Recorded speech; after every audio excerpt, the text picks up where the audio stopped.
ಎಲ್ಲರಿಗೂ ನಮಸ್ಕಾರ. ನಾನಿವತ್ತು ಕೇರ್ಪೇಟೆ ತಾಲೂಕಿನ ಕಲ್ಲಳ್ಳಿ ಹತ್ರ ಇರುವ ಭೂವರಹ ಸ್ವಾಮಿ ದೇವಾಲಯಕ್ಕೆ ಬಂದಿದ್ದೀನಿ. ಈಗ ನೀವು ನೋಡ್ತಾ ಇರೋದು ಹೇಮಾವತಿ ನದಿ. ಈ ದೇವಸ್ಥಾನ ನಮ್ಮ ಊರಿಗೆ ತುಂಬ ಹತ್ರ ಇದೆ. ತುಂಬ ಜನ ಕೇಳ್ತಾ ಇದ್ರಿ ಈ ದೇವಾಲಯದ ವಿಡಿಯೋ ಮಾಡಿ ಅಂತ. ಬನ್ನಿ, ಈ ದೇವಸ್ಥಾನದ ವಿಶೇಷದ ಬಗ್ಗೆ ಈ ವಿಡಿಯೋದಲ್ಲಿ ತಿಳಿಸ್ಕೊಡ್ತೀನಿ. ಇಲ್ಲಿನ ಪ್ರಮುಖ ವಿಶೇಷ ಏನಂದರೆ, ಭೂಮಿಗೆ ಸಂಬಂಧಪಟ್ಟ ಕೆಲಸಗಳು ಅಂದರೆ ಮನೆ ಕಟ್ಟೋದಕ್ಕೆ ತೊಂದರೆ, ನಿವೇಶನ ತಗೊಳ್ಳೋ ತೊಂದರೆ, ಅಡಚಣೆ, ಭೂಮಿ ವ್ಯಾಜ್ಯಗಳು ಇತ್ಯಾದಿ ಸಮಸ್ಯೆಗಳಿಗೆ ಇಲ್ಲಿಗೆ ಬಂದು ಭೂವರನಾಥ ಸ್ವಾಮಿ ದರ್ಶನ ಮಾಡಿ ಹರಕೆ ಮಾಡಿಕೊಂಡು ಹೋದರೆ ಸಮಸ್ಯೆಗಳ ನಿವಾರಣೆ ಆಗುತ್ತೆ ಅನ್ನೋದು ನಂಬಿಕೆ.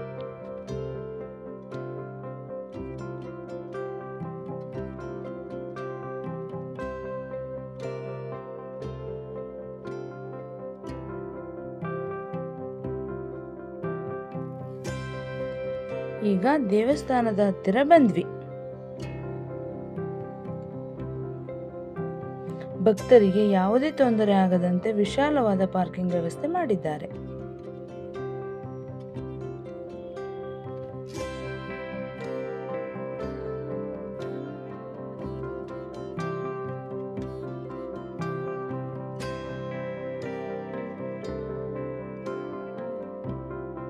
ಇಲ್ಲಿ ಕಾಣ್ತಿರೋದು ಹೇಮಾವತಿ ನದಿ.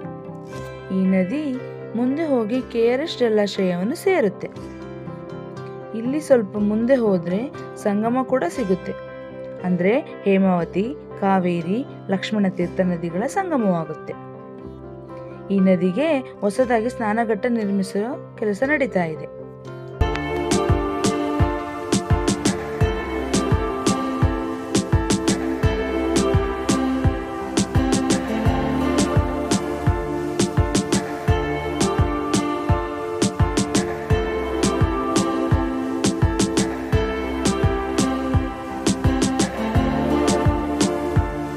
ದೇವಸ್ಥಾನದ ಸುತ್ತ ದೊಡ್ಡ ದೊಡ್ಡ ಕಲ್ಲುಗಳನ್ನು ತಂದು ಇಟ್ಟಿದ್ದಾರೆ. ಇವನ್ನು ನೋಡಿದ್ರೆ ಗೊತ್ತಾಗುತ್ತೆ, ತುಂಬ ದೊಡ್ಡದಾದ ಸುಂದರವಾದ ದೇವಸ್ಥಾನದ ನಿರ್ಮಾಣ ಕೆಲಸ ನಡೀತಾ ಇರೋದು. ಇದು ಅನ್ನದಾಸೋಹ ಭವನ. ಭಕ್ತರಿಗೆ ದೇವಾಲಯ ತೆರೆದಿರುವ ಸಂದರ್ಭದಲ್ಲಿ ಪ್ರಸಾದದ ವ್ಯವಸ್ಥೆ ಇರುತ್ತೆ.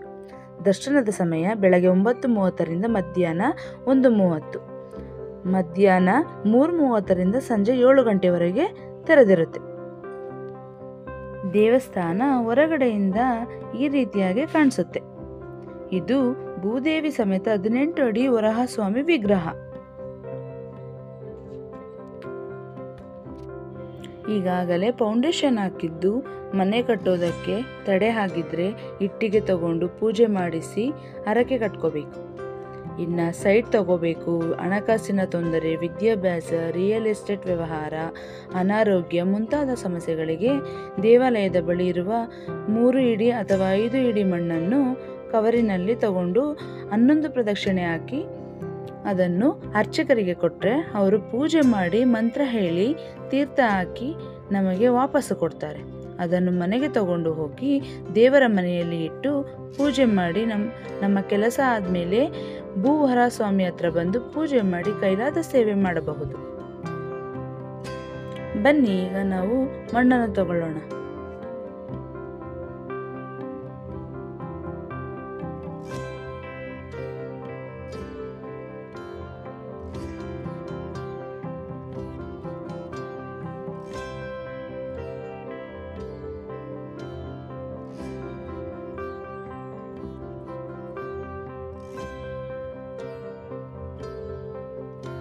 ಮಣ್ಣು ತಗೊಂಡು ಅಥವಾ ಇಟ್ಟಿಗೆ ತಗೊಂಡು ಆದಮೇಲೆ 11 ಪ್ರದಕ್ಷಿಣೆ ಹಾಕಬೇಕು.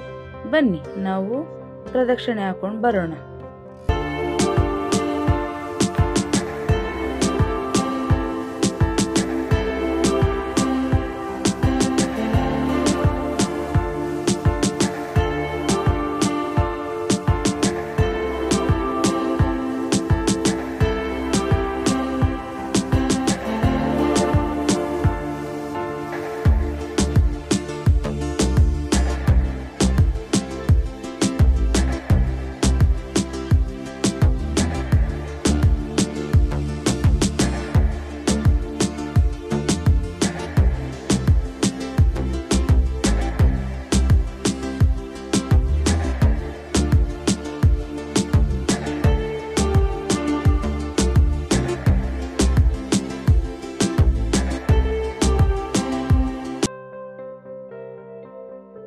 ವಿಶೇಷ ದಿನಗಳು, ರಜಾ ದಿನಗಳಲ್ಲಿ ತುಂಬ ಜನಸಂದಣಿ ಇರುತ್ತೆ.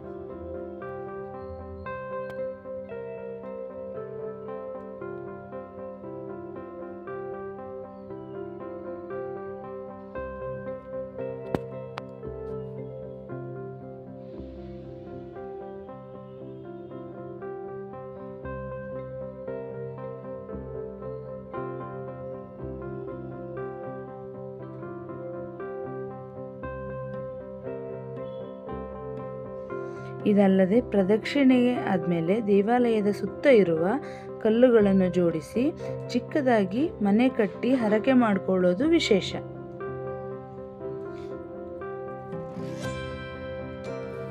ಈಗ ಪ್ರದಕ್ಷಿಣೆ ಆಯಿತು.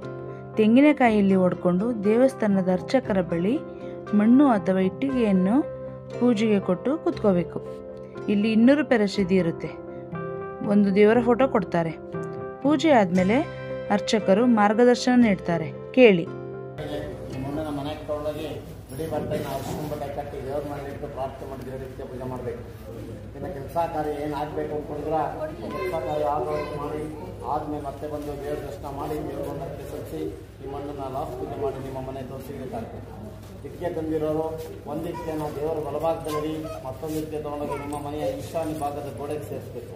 ಮತ್ತು ಯಾರು 11 ಪ್ರದಕ್ಷಿಣೆ ಹಾಕ್ತಾನೆ ಬಂದು ಪೂಜೆ ಮಾಡಿಸ್ತಾ ಇದ್ರ ಅವ್ರು 11 ಕಂಪ್ಲೀಟ್ ಮಾಡಬೇಕು.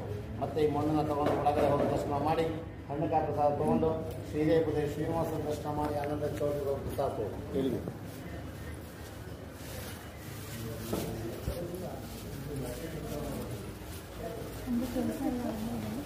ಹೌದು, 11 ಪ್ರದಕ್ಷಿಣೆ ಒಳ್ಳೆಯದು.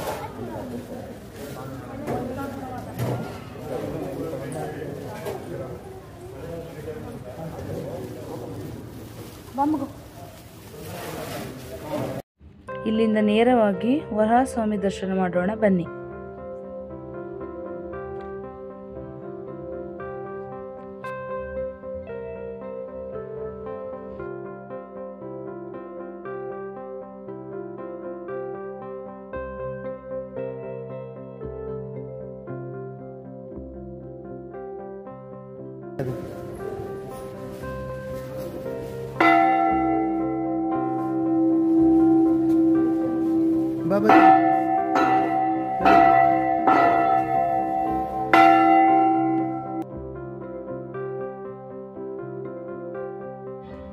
ಇಲ್ಲಿಗೆ ಬಸ್ಗಳ ವ್ಯವಸ್ಥೆ ತುಂಬ ಕಡಿಮೆ. ಓನ್ ವೆಹಿಕಲಲ್ಲಿ ಬಂದರೆ ಸುಲಭ. ಮೈಸೂರು ಕಡೆಯಿಂದ ಬಂದರೆ KR ನಗರ ಬಂದು ಬರ್ಬೋದು. ಈ ಕಡೆ ಪಾಂಡವಪುರ KR ಪೇಟೆ ಬಂದು ಬರ್ಬೋದು. ಬನ್ನಿ ಎಲ್ಲರೂ ಭೂವರಹಸ್ವಾಮಿ ದರ್ಶನ ಮಾಡೋಣ.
ದರ್ಶನ ಮಾಡಿ ಆಚೆ ಬಂದರೆ ಇಲ್ಲೊಂದು ಲಕ್ಷ್ಮೀ ವೆಂಕಟೇಶ್ವರ ಸ್ವಾಮಿ ದೇವಸ್ಥಾನ ಇದೆ, ಅದನ್ನು ದರ್ಶನ ಮಾಡಿ.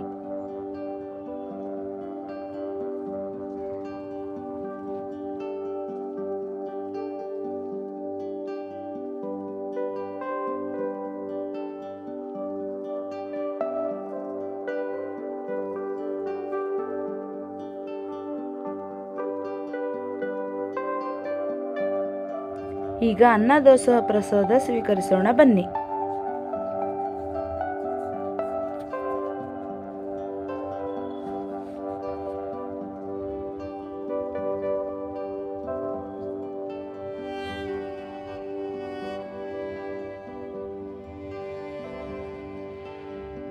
ತುಂಬ ಅಚ್ಚುಕಟ್ಟಾದ ವಿಶಾಲವಾದ ದಾಸೋಹ ಭವನ ಇದೆ. ಶುದ್ಧ ಕುಡಿಯುವ ನೀರಿನ ವ್ಯವಸ್ಥೆಯೂ ಇದೆ.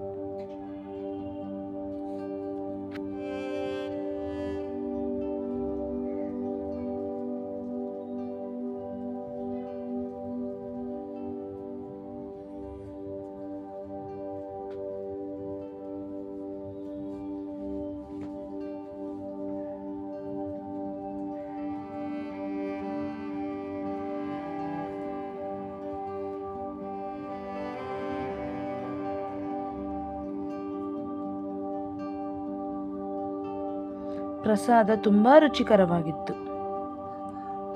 ಸಾಧ್ಯ ಆದರೆ ಎಲ್ಲರೂ ಬಂದು ದರ್ಶನ ಮಾಡ್ಕೊಂಡು ಹೋಗಿ. ಈ ವಿಡಿಯೋ ಇಷ್ಟ ಆಗಿದೆ ಅನ್ಕೋತೀನಿ. ಲೈಕ್ ಮಾಡಿ, ಶೇರ್ ಮಾಡಿ, ಸಬ್ಸ್ಕ್ರೈಬ್ ಮಾಡಿ. ಮುಂದಿನ ವಿಡಿಯೋದಲ್ಲಿ ಸಿಗೋಣ. ಧನ್ಯವಾದಗಳು.